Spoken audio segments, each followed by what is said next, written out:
মোহাম্মদ ইউনূসকে আমি বলবো যে আপনি সেনাবাহিনীকে ক্ষমতা দিয়েছেন যে শান্তি শৃঙ্খলা রক্ষা করার জন্য।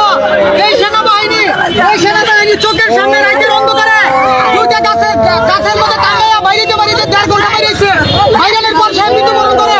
এবং আমি একজন শিক্ষক, সহকারী শিক্ষক প্রাথমিক বিদ্যালয়, বারবার বলার পর তারা আমাকে গাছের সাথে বেঁধে রেখেছে 1.5 ঘন্টা গাছের সাথে বেঁধে রেখে তারা একা আমার শালাকে 1.5 ঘন্টা যাবত পিটাইছে। সে বারবার বলতেছে আমি মরে যাবো না, আমি মরে যাবো, আমার পানি দেন, আমার লেবু দেন। তারা পানি দেয় না, তারা লেবু দেয় না।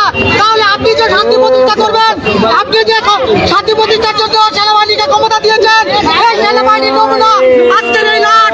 আমরা সেনাবাহিনীর বিচার চাই, সেনাবাহিনী এই সমস্ত সেনাবাহিনীর উত্তর চাই। এবং যদি দেশের সেনাবাহিনীকে কন্ট্রোল না করতে পারেন, আপনি ক্ষমতা ছেড়ে দেন, আপনাকে এই দেশের